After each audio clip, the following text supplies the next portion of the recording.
Hello दोस्तों, आप लोग कैसे? आशा करती है आप सभी अच्छे होंगे, स्वस्थ होंगे, मस्त होंगे। आप सभी को मेरा सादर प्रणाम। बहुत ही प्यारा सा दर्द भरा गीत लाई हूँ आप लोगों के लिए।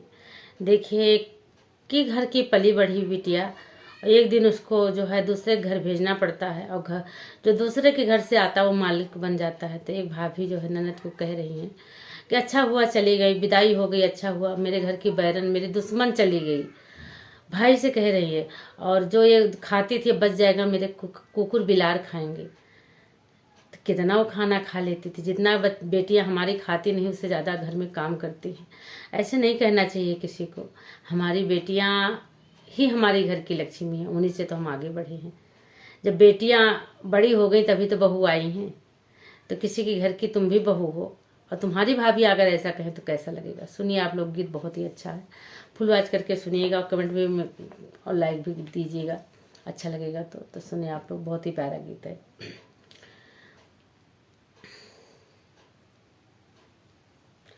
पूरब से डोलिया पश्चिम गाए बाबा रे, लगी गाये चार कहाँ रे ललनवा रे, लगी गाये चार कहाँ रे ललनवा।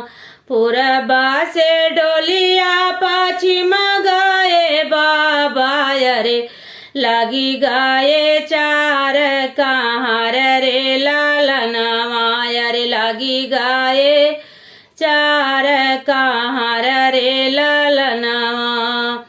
जब ई डोलिया पहुँची पीपर तारा, हरे जब ई डोलिया पहुँची पीपर तारा, हो पीपर तारा झरी गाये पीपर के पातरे ललनवा रे, झरी गाये पीपर के पातरे ललनवा।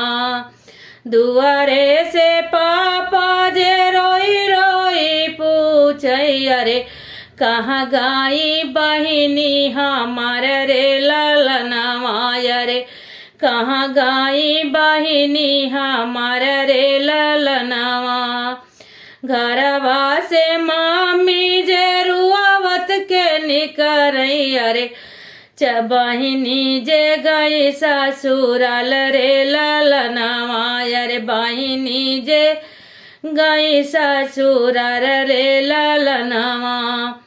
घरवा से मामी जे रुआवत के निकरई रे, पापा करही सामुझाई रे ललनवा रे, पापा का रही सामुझाई रे ललनवा। तोहरीनी बियटी ससुर घर गईली अरे, चली गई लक्ष्मी हमारे रे ललनवा रे, चली गई लक्ष्मी हमारे रे ललनवा। द्वारे से भैया जे रोई रोई पूछई अरे, कहाँ गई बहिनी हमारे रे ललनवा रे, कहाँ गई बहिनी हमारे रे ललनवा। घरवा से भाभी जे हंसत के निकरी, अरे भैया करही सामुझाई रे ललनवा रे, भैया करही सामुझाई रे ललनवा।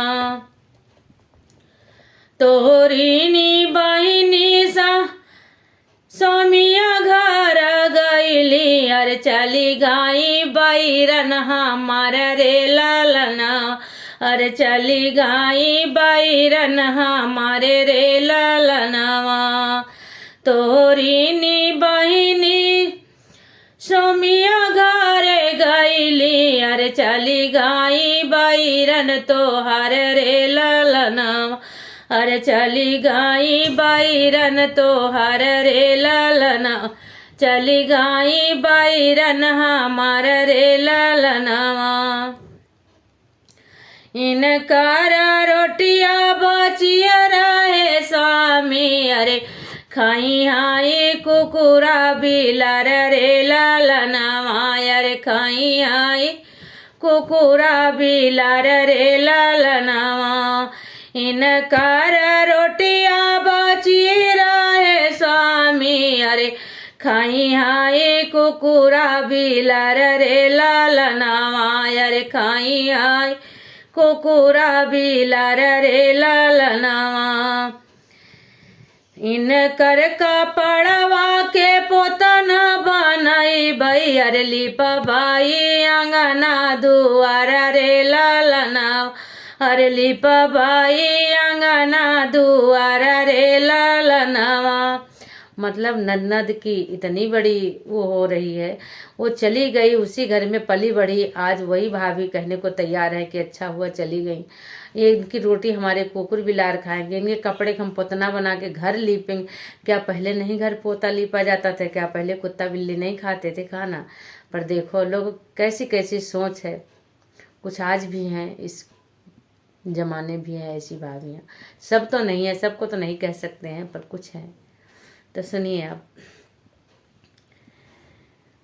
इनकार कपड़ा के पोतना बनाई भई अरे लिपबाई अंगना दुआर रे लालनवा अरे लिपबाई अंगना दुआर रे लालनवा हमारी बिटिया धान कैसे तू बाटियो हमारी बहिनिया धान कैसे तू कायु अरे हम वही लक्ष्मी घर के हमार रे लालनवा अरे हमारा घर के लक्ष्मी रे लालनवा हमारी बहिनिया का कैसे धान कायु अरे हमारे ही घर के लक्ष्मी रे लालनवा अरे हमारे ही घर के लक्ष्मी रे लालनवा।